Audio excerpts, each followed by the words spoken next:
Second standard subject English unit 10 उसका second lesson the grasshopper and the ant, उसका आज हम last part की जो सेकंड पार्ट वो देखेंगे।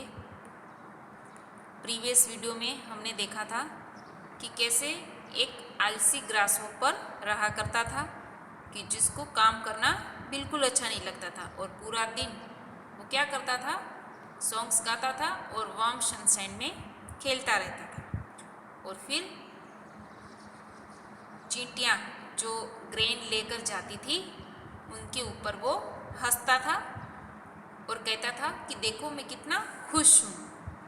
और बदले में आंट ने भी उसको क्या आंसर दे दिया कि हम जो विंटर आने वाला है उसके लिए ग्रेन स्टोर कर रहे हैं। तो अभी भी ग्रास होपर ने क्या किया, वो लाउडली हंसने लगा, ज़ोर ज़ोर से हंसने लगा। फिर समर के दिन ख़त्म हो गए और ठंडी के दिन आ गए।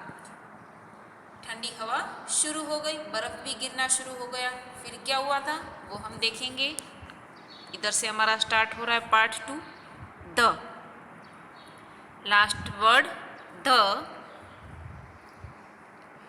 Grass hopper now began to worry.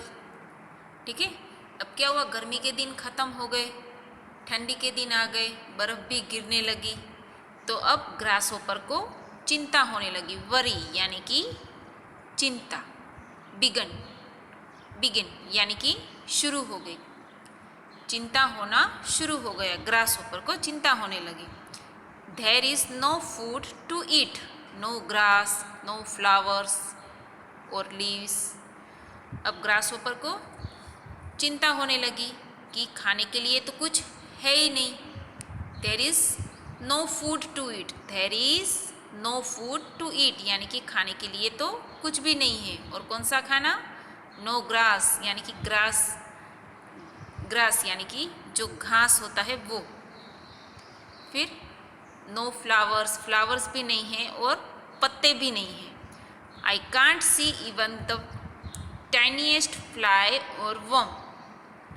अब ग्रास होपर को खाने के लिए कुछ भी नहीं मिला, फूल नहीं मिले, पत्ते नहीं मिले, ग्रास नहीं मिला, यहाँ तक कि टाइनीएस्ट यानी कि एकदम छोटा कोई भी फ्लाई भी नहीं मिला और कोई वर्म यानी कि कीड़ा भी नहीं मिला। फ्लाई क्या होता है, उड़ने वाला इंसेक्ट, और वर्म कीड़ा। मक्खी भी नहीं मिली, फ्लाई यानी कि मक्खी भी नहीं मिली उसको, कोई कीड़ा भी नहीं मिला खाने के लिए। और टाइनीएस्ट क्या होता है, सबसे छोटा।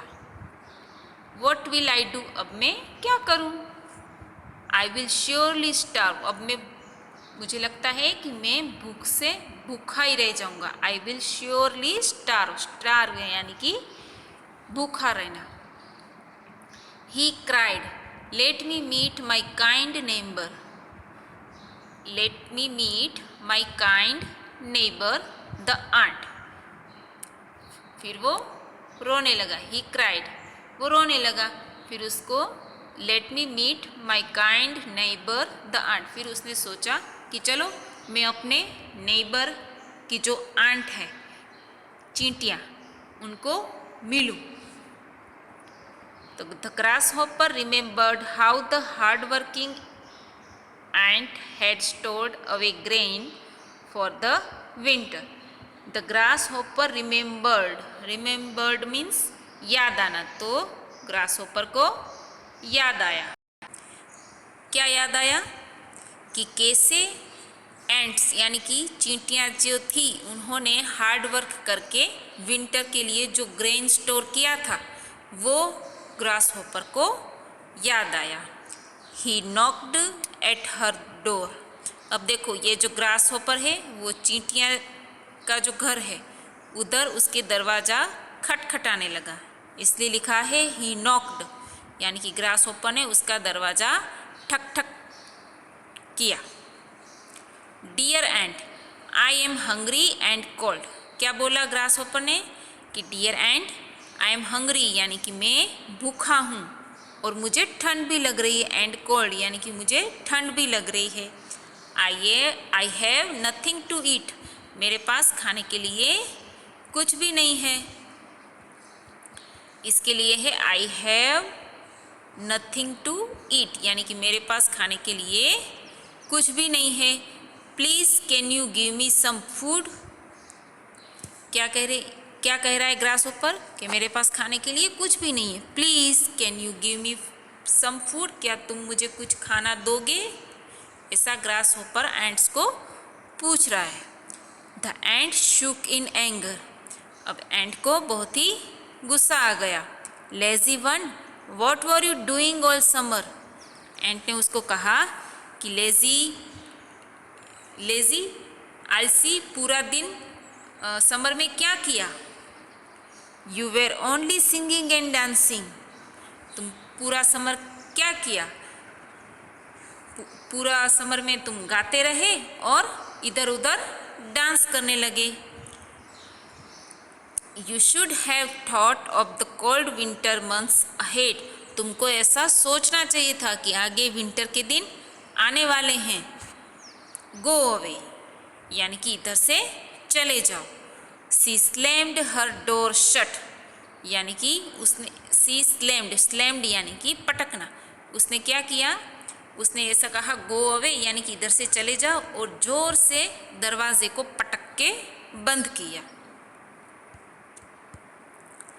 The lazy grasshopper was left as hungry as before, पहले के जैसे ग्रास होपर भूखा ही रह गया। हंग्री यानी कि भूखा रहना, पहले जैसे ग्रास होपर भूखा रह जाता था वैसे ही ग्रास होपर इस बार भी भूखा रह गया। अब इधर कुछ न्यू वर्ड्स हैं जिसमें फर्स्ट है हार्ड वर्किंग यानी कि बहुत ही मेहनत करना, अराइव्ड यानी कि पहुंचना, स्टार यानी कि भूख लगना, स्लैम्ड यानी कि जोर से पटकना। तो ये थे हमारे कुछ नए वर्ड्स और हमारा लेसन इधर कंप्लीट हुआ। नेक्स्ट वीडियो में हम इसकी एक्सरसाइज लिखेंगे। Thank you students.